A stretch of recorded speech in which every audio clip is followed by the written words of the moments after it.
학생 여러분 안녕하세요. 10주차 강의를 시작하도록 하겠습니다. 자, 10주차에 배우게 될 내용은 챕터 5 BJT 앰플리파이어와 관련된 내용입니다. 우리가 챕터 4에서 BJT, 즉 바이폴라 접합 트랜지스터의 내부에서 일어나는 물리 현상 그리고 동작 원리에 대해서 학습을 했었죠. 그래서 이러한 기본적인 개념들을 바탕으로 해서 이 BJT를 활용한 증폭기, 회로에 대해서 학습을 하게 됩니다.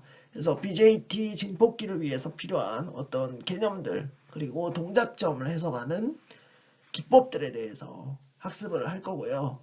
특히 이 BJT 앰플리파이어에서 배우는 내용은 추후에 우리가 모스펫 앰플리파이어에서 배우는 내용과 거의 유사하기 때문에 중요하다고 볼 수가 있습니다. 그래서 기본적인 증폭기 설계를 위해 필요한 개념들에 대해서 확실히 이해를 하고 넘어가면 좋을 것 같습니다.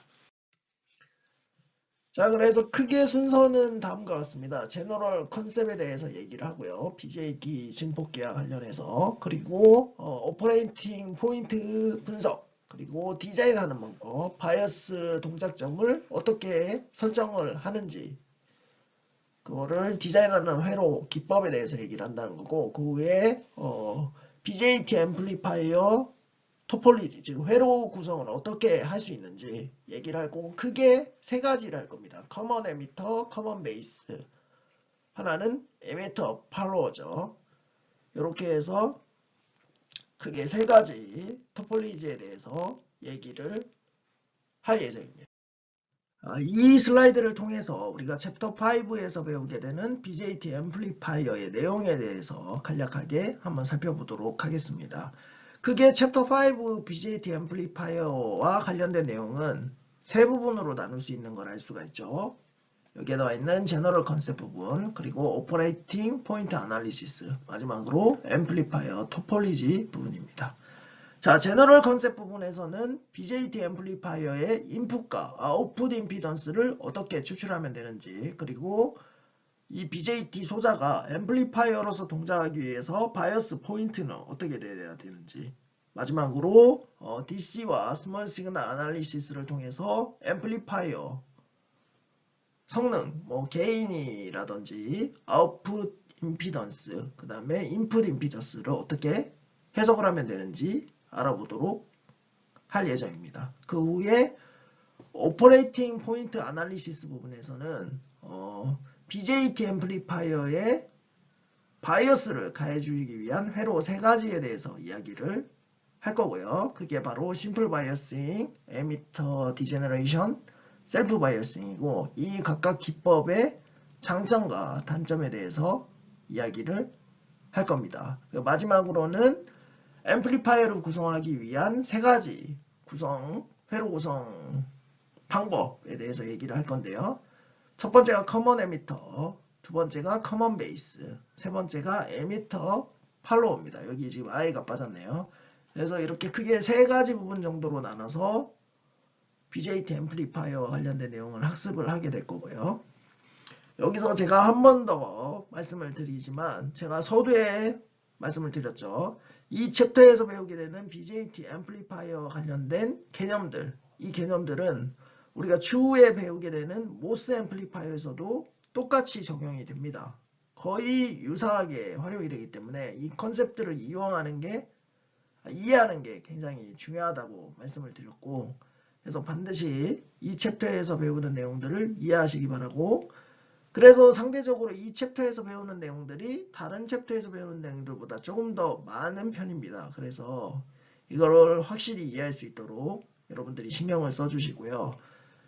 그리고 BJT 앰플리파이어에서 다루게 되는 건 주로 볼테이지 앰플리파이어입니다. 우리가 챕터 8에서 이제 OP앰프를 학습을 했었죠. 2주차인가. 그때 대부분의 전자소자가 전압을 증폭하는 회로로 활용이 된다는 걸 살짝 언급을 했었습니다. 물론 이제 전력 또는 전류를 증폭을 할 수도 있지만 기본적으로 가장 많이 활용되는 건 볼테이지 앰플리파이어, 즉 전압 증폭기고 그래서 중요한 개념이 전압 이득이 중요해지겠죠. 그래서 우리가 주로 이 챕터에서 다루게 될 앰플리파이어 종류는 전압을 증폭하는 앰플리파이어고, 그래서 우리가 포커스를 맞춰야 될 건 전압 게인이다, 즉 전압 이득이다라는 걸 한번 상기를 하시고 수업을 들어보시기 바라겠습니다. 자, 그러면 볼테이지 앰플리파이어 내용에 대해서 복습을 한번 해보겠습니다. 복습을 하는 이유는 우리가 이미 챕터 8을 지금 2주차랑 3주차 때 배웠죠. OPM 부분. 그래서 볼테이지 앰플리파이어 관련된 특성 부분은 여러분들이 이미 학습을 했기 때문에 알고 계실 건데, 간단하게 한번 상기시킨다는, 즉 복습을 해본다는 개념으로 이야기를 해보겠습니다. 자, 여기 마이크를 통해서 우리가 말을 할 때 스피커로 소리가 나온다고 하는 어플리케이션이 있다고 해봅시다. 이때 내부적인 앰플리파이어는 전압 이득이 10인 경우가 되겠고요. 이때 이 마이크와 증폭기 그리고 스피커로 표현된 이 구성 요소들을 회로적으로 어떻게 표현하는지 알아보도록 하죠.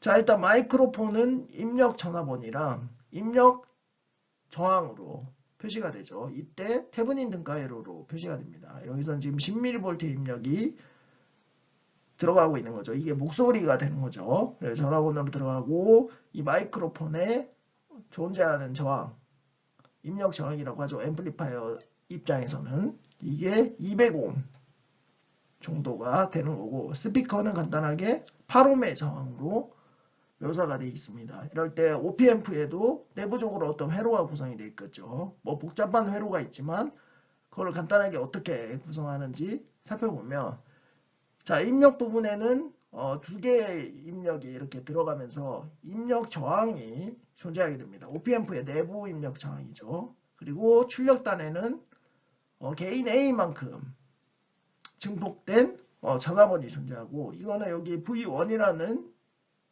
전압이 개인 A만큼 증폭이 되는 거죠. 그래서 A 곱하기 V인의 전압이 여기에 표시가 되는 거고, 여기에 뭔가요 또 OP앰프 아웃풋 단자 출력단의 저항이 이렇게 구현이 되어 있습니다. 그래서 요 각각에다가 지금 전압원인 태브닌 등가이로를 붙인 거고, 여기에는 출력단의 로드 저항 8옴을 갖다 붙인 거죠. 그리고 아웃풋단에 이렇게 읽어주는 거고요.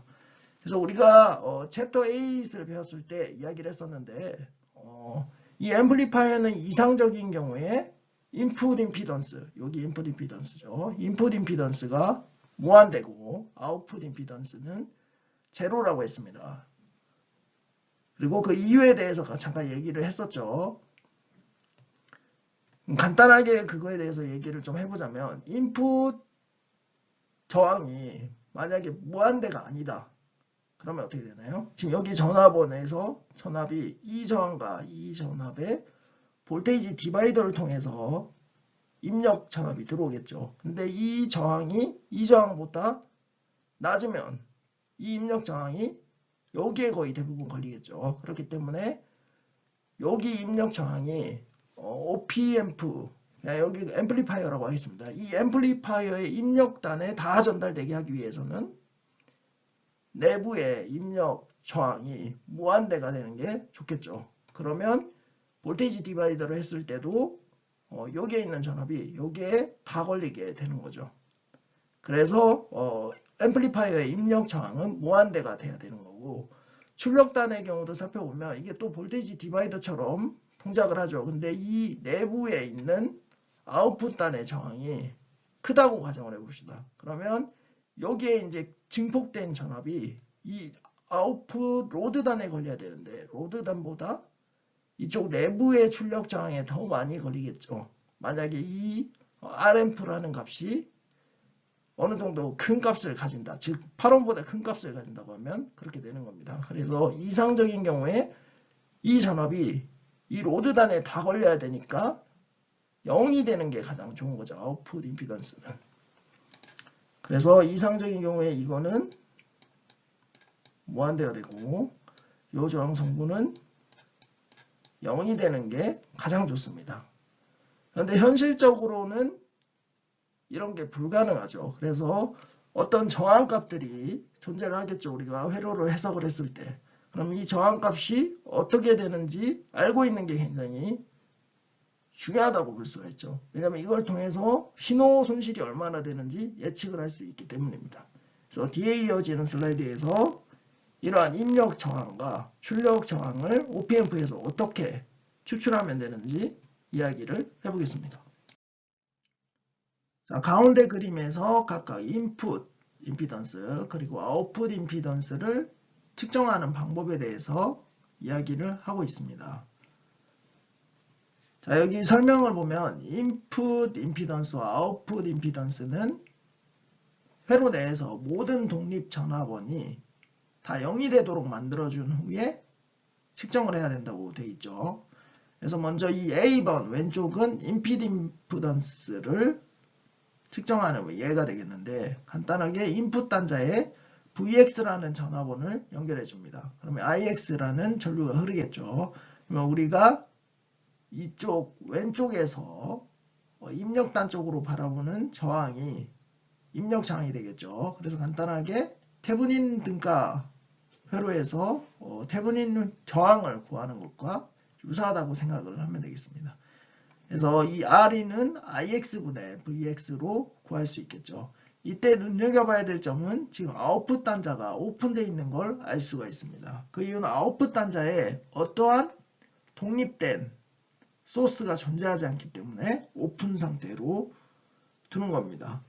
외부 전압원이라든지 전류원이 여기에 지금 연결되어 있지 않는 상태이기 때문에 그런 거고요. 자, 그리고 아웃풋 임피던스를 구하는 예시를 살펴보죠. 인풋 임피던스 방법과 똑같습니다. 전압원을 여기에 넣고 전류가 그러면 흐르겠죠. 그래서 이쪽 오른쪽 아웃풋 단자 바깥쪽에서 안쪽으로 들여다본 저항을 계산을 하면 아웃풋 임피던스를 얻을 수가 있습니다. 그래서 똑같이 IX, VX로 구할 수 있는데 단지 차이가 있다면 여긴 지금 원래 입력단에 전압원이 존재를 하죠. 우리가 입력 회로가 존재를 할 때, 그래서 그 부분을 0을 만들어준다고 해서 쇼트를 시켜준 후에 이 저항을 계산을 합니다. 그래서 이 두 가지 방법에 약간의 차이가 있다는 부분, 특히 여기 아웃풋 임피던스를 구할 때 입력단에 독립된 전압원은 쇼트를 시켜줘야 된다. 즉 0으로 만들어줘야 된다는 걸 반드시 기억하시기 바랍니다. 자, 그럼 예제 5.2를 통해서 아까 앞에서 언급했던 방법을 활용해서 인풋 임피던스와 아웃풋 임피던스를 어떻게 계산할 수 있는지 알아보도록 하겠습니다.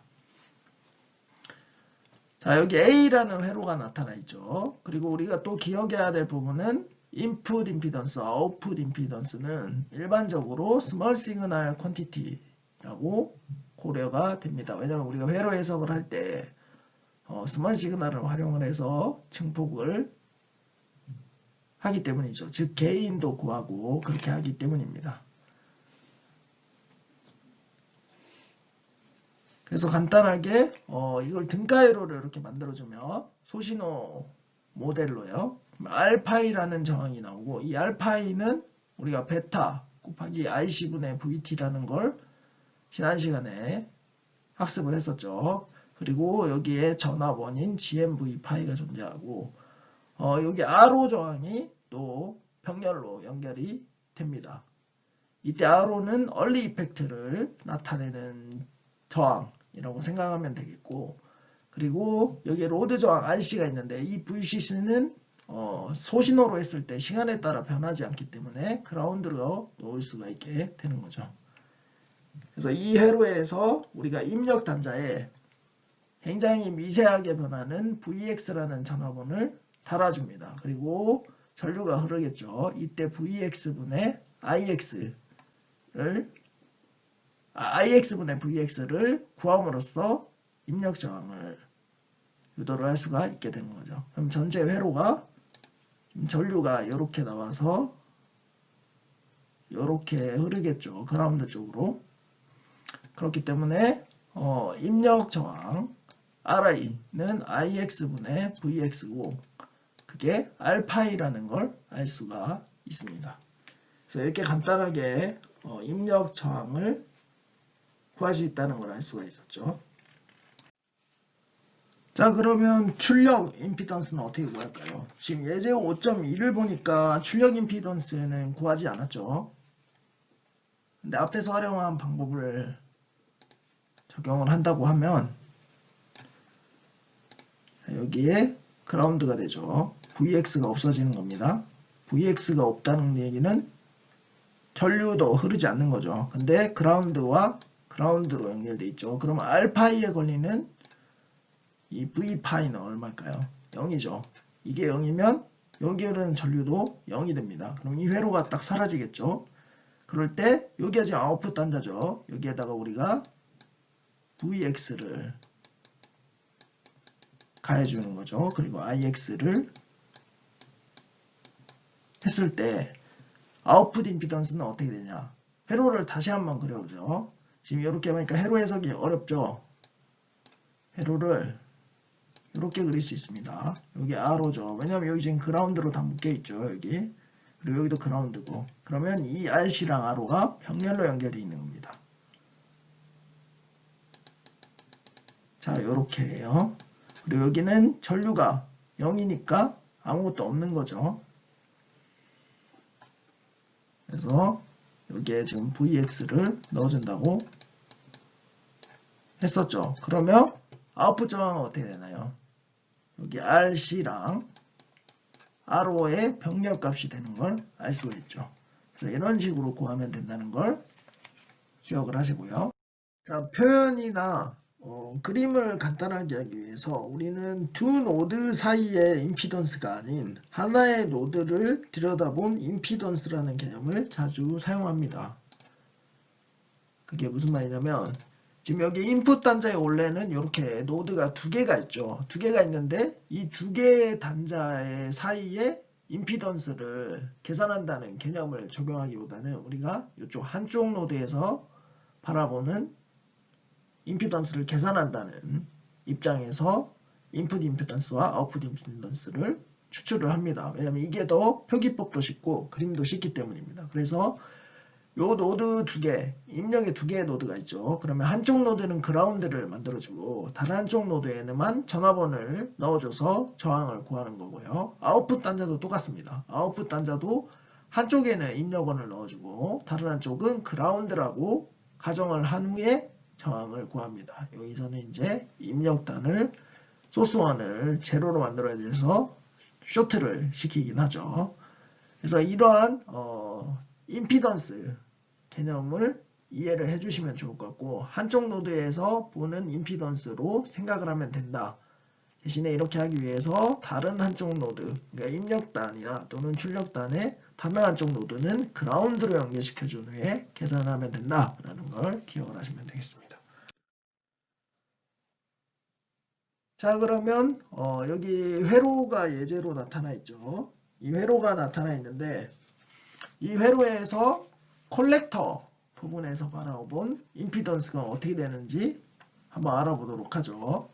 여기 A라는 회로가 있죠. 간단하게 BJT가 있고 여기 V인이 들어오고 여기 지금 에미터는 그라운드 그리고 콜렉터 부분에 오픈이 돼 있죠. 이때 콜렉터 부분에서 바라본 임피던스는 어떻게 되는지 알아보기 위해서 소신호등가 회로를 그려야겠죠. 그래서 R파이, GMR파이 여기 RO 성분이 이렇게 들어가게 됩니다. 그리고 아웃풋 단자에 VX라는 정확하게는 콜렉터죠. 콜렉터에 VX라는 전화번호를 가해주고 그리고 어떻게 되나요? 입력단에 전화번호를 0으로 만들어줘야 되겠죠. 그래서 지금 이 V인이 사라지고 그라운드가 되게 됩니다. 이럴 경우에 이렇게 IX가 흐르겠죠. 자, 아까 앞에서도 잠깐 했던 것 같은데 여기에 그러면 그라운드와 그라운드가 되죠. 그럼 V파이에 걸리는 전압은 0 그리고 이 전류원의 성분도 0이 됩니다. 그러면 결국 RO라는 저항만 이렇게 남죠. 우리가 VX를 이렇게 가에 줬으니까 이렇게 RO라는 성분이 존재를 하게 됩니다. 그러면 IX, VX를 활용해서 계산을 해보면 아웃풋 단자, 즉 콜렉터에서 바라보는 아웃풋 임피던스는 RO가 되는 걸 알 수가 있죠.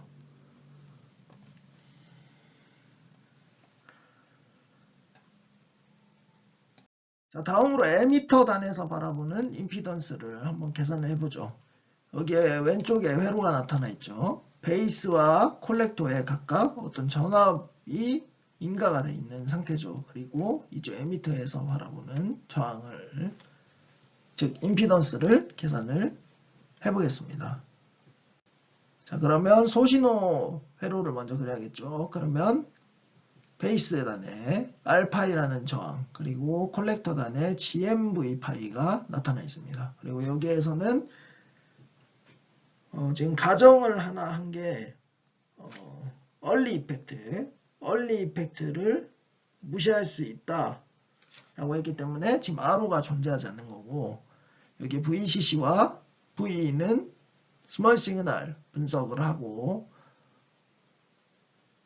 아웃풋 임피던스를 구할 때 0이 돼야 되죠. 독립된 전화번호 0이 돼야 되니까. 그래서 그라운드가 이렇게 붙어있는 형식이 되는 겁니다. 그리고 에미터 단에 VX 전화번호를 걸어줘서 VX분의 IX가 Rout 저항이 되는 거죠.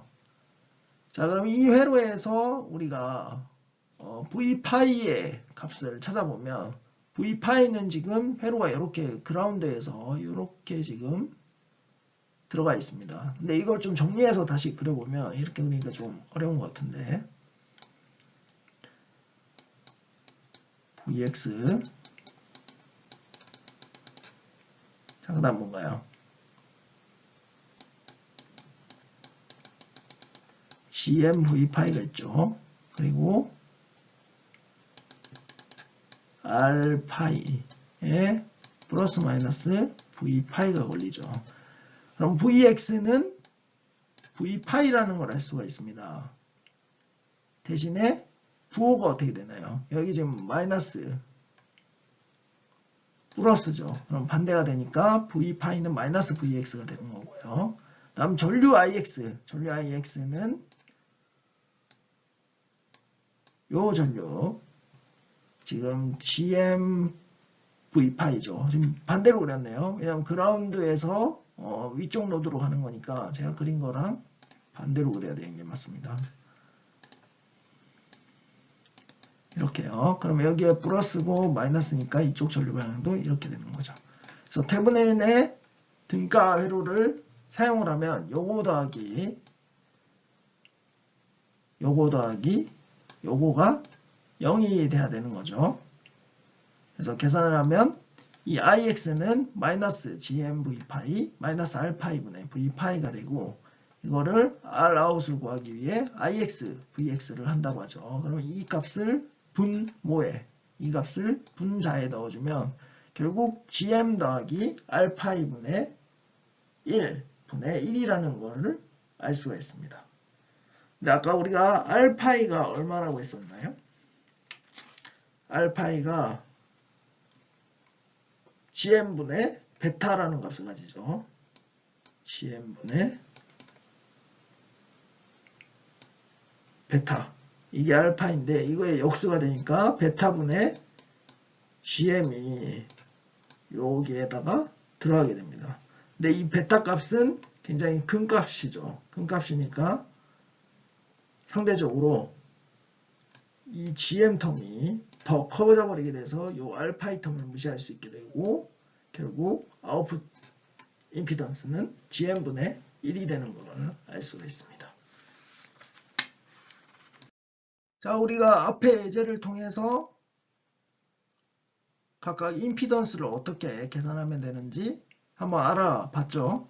그래서 정리를 해보자면, 먼저 베이스에서 바라보는 임피던스는 어떻게 되는지 살펴봤을 때 베이스에서 바라보는 임피던스는 R파이가 된다는 걸 알 수가 있습니다. 이 기회로 해서 당연히 에미터가 그라운드로 연결이 됐을 때요. AC 측면에서 그라운드가 됐을 때 그렇게 되고, 그 다음 컬렉터에서 바라본다.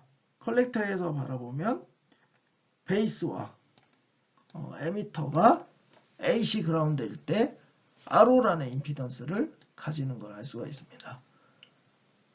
그리고 마지막으로 에미터에서 바라본 임피던스는 GM분의 1이라는 값을 가지는 걸 우리가 유도를 해봤죠.